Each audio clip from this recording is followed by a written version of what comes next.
Eh bien salut tout le monde, c'est Fred, et on se retrouve aujourd'hui pour un nouveau débrief, et bien sûr je ne suis pas tout seul. Bonjour tout le monde, Théo est là également. Et donc on se retrouve pour un nouveau débrief sur Spectre, le 24e James Bond. 24e officiel épisode de la saga de James Bond, parce qu'il y en a eu quelques-uns qui étaient non officiels, 2 il me semble. Et donc côté casting, on retrouve à la réalisation Sam Mendes, Daniel Craig dans le rôle de James Bond toujours, Christopher Waltz dans le rôle du méchant, Monica Bellucci, Léa Seydoux, Ralph Fiennes, Naomi Harris, Dave Bautista, Ben Whishaw et Andrew Scott. Alors pour ce qui est du scénario, donc on a James Bond qui se retrouve dès le début du film au Mexique, où il a pour mission visiblement de supprimer un terrible personnage, puisqu'il supprime que des méchants, James Bond c'est bien connu. Et il se trouve que cette mystérieuse personne est liée directement à une organisation criminelle de très grande ampleur, qui s'appelle Spectre, on va pas tourner autour du pot, c'est le nom du film. Donc ben voilà, James Bond va se retrouver à enquêter sur cette grosse organisation qui est dirigée par quelqu'un d'assez mystérieux et d'assez inquiétant.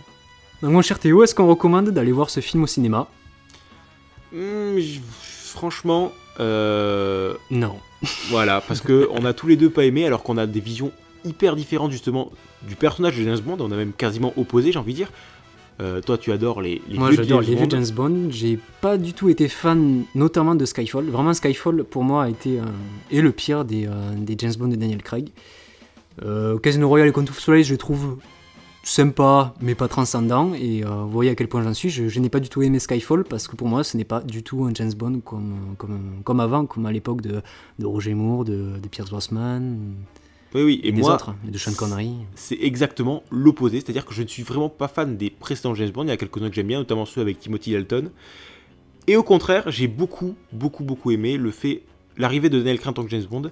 Donc c'est vraiment deux visions qui s'opposent. Et pourtant là, pour le coup, on est d'accord sur ce film, à savoir que on l'a pas vraiment aimé. On va vous expliquer pourquoi. Et donc à recommander, pas vraiment, sauf si vraiment vous êtes un fan hardcore de James Bond et que vous voulez pas rater aucun. Voilà.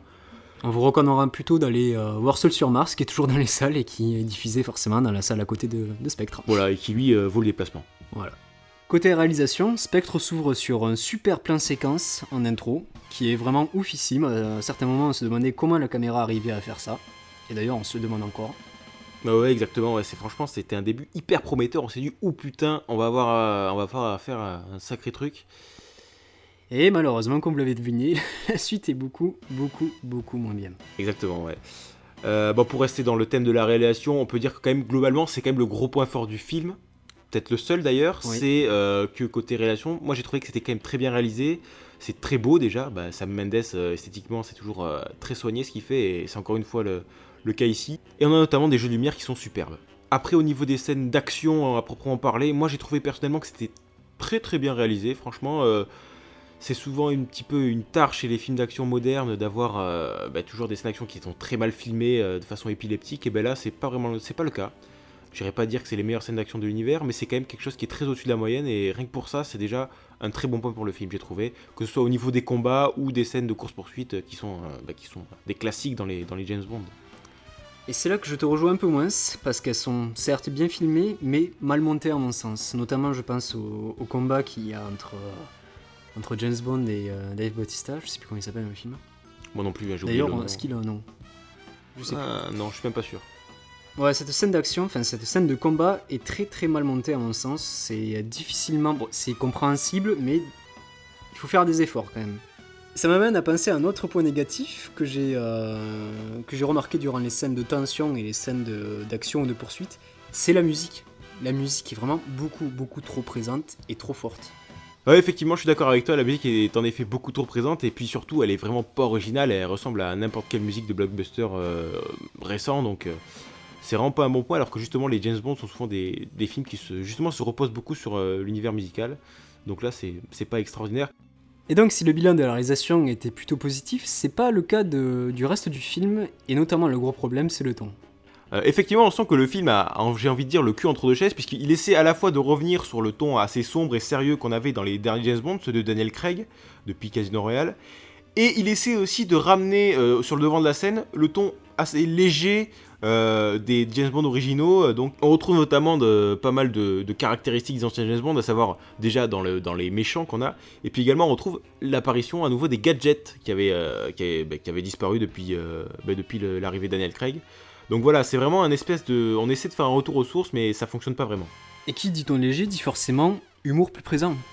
Et l'humour, finalement, est bien accueilli dans ce James Bond, et surtout venant de la part de James Bond. Ouais, effectivement, on joue sur le fait que James Bond est toujours classe, et ça marche plutôt bien, effectivement. Par contre, l'humour de Q marche beaucoup moins bien, parce que, à mon sens, ce nouveau Q donc est jeune, et ce qui faisait le charme de l'ancien Q, c'est qu'il était vieux et qu'il parlait de nouvelles technologies. Ça présentait un certain décalage dans les faits, et c'était ce qui rendait le personnage marrant. Là, c'est moins marrant parce qu'on sait d'entrée que ce Q est une bête en informatique et qui saura pirater tout ce qu'il veut et qui connaît tout en technologie. D'ailleurs, il le dit lui-même, je suis un geek. Le scénario n'a rien de vraiment très compliqué en ce qui le concerne, mais il est quand même beaucoup trop dilué, trop explosé, ça part un petit peu dans tous les sens, et les 2h30 de film se font vraiment sentir, c'est à mon sens beaucoup trop long. En tout cas, ça paraît beaucoup trop long. Ça aurait été 2h30 qu'on ne voit pas passer, j'aurais eu aucun souci avec. Mais là, passer la première heure, on regarde quand même sa montre plusieurs fois au cours du film, donc c'est vraiment jamais quelque chose de positif. Le gros problème, c'est que Sam Mendes veut introduire plein de nouveaux éléments en un seul film. Ces éléments n'ont pas le temps d'être exploités et ça fait un scénario assez dilué, comme disait Théo. Du coup, on se demande par moment, mais pourquoi il est là? Qu'est-ce qu'il fait? Mince, ça connote quoi? Plus que de se demander pourquoi il est là, on se demande surtout pourquoi on nous le montre. Il y a plein de passages qui sont pas forcément obligatoires et qui auraient pu être entre guillemets coupés. Il y aurait pu avoir des raccourcis un peu scénaristiques qui nous auraient permis d'avoir un rythme beaucoup plus digeste, parce que là le problème il est vraiment au niveau du rythme. Par exemple, on a compté, James Bond passe par moins de 6 pays. C'est beaucoup trop quand normalement dans les James Bond il fait effectivement, il y a plusieurs destinations parce que c'est toujours, on voyage un petit peu dans les James Bond, mais c'est 3 ou 4 pays maximum. Là, c'est vraiment, il y en a 2 ou 3 en plus, et effectivement, ça rend la chose beaucoup trop longue. Et ça nous éloigne de l'histoire principale, qui est quand même de démanteler cette organisation, ou plutôt de découvrir ou d'en savoir plus sur l'organisation Spectre, d'où le titre du film quand même, et pourtant, cette organisation n'est pas vraiment abordée. Ouais, t'as raison, et ce que je pense, c'est qu'en fait, elle n'est pas vraiment abordée en détail, parce que ça va être le socle des prochains James Bond. Et c'est même pas sûr, parce que normalement, c'était la dernière fois qu'on voyait Daniel Craig à l'écran en tant que James Bond. C'est ce qu'il sous-entend en interview. Disons qu'il dit que c'est peut-être son dernier James Bond. À voir s'ils sortent le chéquier, peut-être qu'il en fera un autre ou 2 autres peut-être. À voir si dans les faits c'est vrai, mais en tout cas si ils ont fait le scénario de ce film en espérant en faire d'autres derrière, en prenant cette histoire, enfin c'est que cette histoire se prolonge sur les autres James Bond, ça va faire bizarre de changer James Bond exactement, durant les films. Et les problèmes au niveau de l'écriture ne sont pas seulement au niveau du rythme. Effectivement, il y a pas mal de clichés assez exaspérants qui reviennent pendant tout le film. Pour en citer quelques-uns, on a par exemple la disparition spontanée d'un personnage parce que la caméra s'éloigne de lui pendant une demi-seconde, hop, elle se retourne et baf, il a disparu. Ça, c'est typiquement le cliché qu'on retrouve dans tous les mauvais films, je précise bien, et là, James Bond fait la même chose. Et autre chose que j'ai trouvé particulièrement maladroit dans l'histoire, c'est le fait que le film veuille absolument raccorder tous les films précédents de Daniel Craig à celui-ci. C'est quelque chose qui est vraiment très lourd, j'ai trouvé. Et surtout, une des caractéristiques principales des James Bond, c'est que chaque film se suffit à lui-même et peut être regardé indépendamment des autres. Et là, ça casse un petit peu le truc et ça nous fait une chose à la Marvel où on essaie de lier les choses et justement on introduit ce qui va être excitant dans le prochain film, dans le film précédent. Voilà. Et c'est un petit peu ce qui se fait là, justement, en ne développant pas l'organisation Spectre. Et en plus de ça, on trouve quelques scènes qui ne fonctionnent pas, mais vraiment pas du tout. Notamment la scène de torture de James Bond qui est complètement ridicule parce que la torture n'a aucun effet sur James Bond. Voilà, alors qu'on lui dit exactement texto, quand je vais te faire ça, il va se passer ça, on lui fait ça et il ne se passe pas ça. Voilà, c'était très clair, mais voilà. Bon, voilà, la scène de torture qui est un classique dans les James Bond, parce qu'il y en a toujours une par James Bond quasiment, donc là, c'est pas vraiment glorieux. Il y a également une mort très très comique où ça m'a fait penser un peu à Knock Knock pour ceux qui l'ont vu, quand le mec tombe tout seul et se fracasse la tête tout seul sur une statue. Et bien là on a un petit peu le même cas où le mec se déséquilibre tout seul et tombe tout seul de 30 étages. Voilà, c'est une mort disons qui manque de classe, et quelque chose qui manque de classe dans James Bond, ça fait tâche un peu. Et on va continuer sur l'incohérence, il y a quand même la scène finale qui est complètement à mourir de rire dans le sens où on a un hélico qui se crache sur un pont. Et dans la seconde, les flics sont déjà intervenus et ont mis les banderoles et regardent les survivants de l'hélico ramper sur le sol. Exactement, voilà, c'est la réaction de police la plus rapide de l'histoire, hein. C'est hallucinant, et puis on sous-entend même pas qu'il y ait une ellipse, puisque l'hélico se crache, la police est là, et on retrouve les personnages exactement au même endroit où ils étaient au moment où il y a eu le crash d'hélico. Donc c'est même pas une petite ellipse là qu'on aurait loupé à une scène coupée. Non, c'est vraiment, voilà, la police était là, ils étaient prêts, ils s'est dit, ce soir, sur ce pont, il y a un truc qui va se passer, on est prêt. Allez aussi, si un jour vous êtes dans la merde, qu'il y a un flic qui vous arrête, vous lui dites contre-ordre. Et là, ça passe nickel. Et même les personnages qui évoluent dans cette histoire ne sont pas vraiment convaincants. Non mais voilà, c'est des personnages qui évoquent à haute voix leurs émotions ou la situation dans laquelle ils se trouvent, c'est vraiment quelque chose de... C'est un non-sens au niveau de la narration, parce que voilà, au cinéma on est censé nous montrer des choses à l'écran, et là on nous les dit à haute voix, c'est vraiment très lourd quoi. Et quelque chose qui interroge vraiment, c'est quand même la relation qu'il y a entre James Bond et le personnage de Léa Seydoux, qui se retrouve à tomber amoureuse de James Bond, alors que les deux personnages se sont côtoyés pendant quoi ? Une vingtaine de minutes, 3 scènes en tout. C'est vraiment très soudain et très bizarre. Et c'est vraiment très très mal écrit et ça sent... ça aurait pu être plus développé quoi.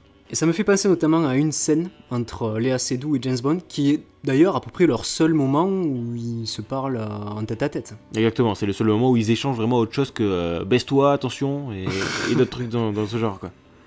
Et donc dans cette scène, James Bond propose à Léa Seydoux de boire un verre, James Bond éternel alcoolique qu'il est. Exactement. Et Léa Seydoux lui répond clairement « Non, j'ai pas envie de boire ». Dans la seconde après, elle se lève du lit, est bourrée, avec un verre de vin à la main, voilà. Et complètement bourrée, elle trébuche, Bond la couche dans le lit, et elle commence à parler toute seule. Voilà, marmonner en mode... en marmonner le mec bourré, elle évoque... Enfin, c'est très bizarre. C'est le montage, alors je suppose qu'il y a une scène coupée, enfin que la scène a été raccourcie, parce que ça ne colle pas du tout. Il y a une incohérence d'une seconde à l'autre, c'est flagrant.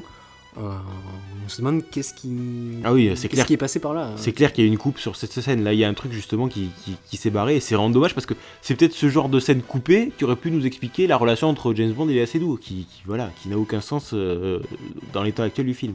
Et en parlant des James Bond Girls, il y a aussi un autre problème avec Monica Bellucci qui a texto 2 minutes. Voilà, de grosso modo qu'on voit 2 minutes dans le film. Et le personnage de Bellucci est donc un retour un petit peu aux sources, au premier James Bond, où on renvoie à une James Bond girl qui va, sans trop qu'on sache comment, se jeter dans les bras de James Bond sans qu'il y ait vraiment trop de raisons, juste parce que James Bond, il respire la classe et c'est un homme à femme. Sauf que là, dans ce film, le fait que le ton reste assez sombre, quand on sait comment les deux personnages viennent de se rencontrer, ça fait quelque chose, ça fait une relation hyper bizarre et très glauque, c'est ça, ouais. Et si on s'attarde un peu sur un des méchants du film, un des méchants les plus présents du film, on a donc le rôle de Dave Bautista, qui est à mon sens un petit peu le penchant de requin dans ce nouveau James Bond en fait. Voilà, un méchant à la requin, un méchant qui se veut iconique. Requin ou Hot Job, le fameux chinois qui jetait son chapeau. Exactement. Et là où il se veut iconique, c'est dans les accessoires qu'on lui prête. Cependant, il y a un gros problème au niveau de ces accessoires. Parce que on se rend compte lors d'une scène, et c'est vraiment furtif, ça dure à peine 10 secondes, que Batista a donc des ongles en argent. Ongles en argent qui nous font vraiment rappeler aux dents en argent également de requin. Et en plus de ça, il a aussi un pistolet assez particulier qui a un double canon côte à côte, juxtaposé.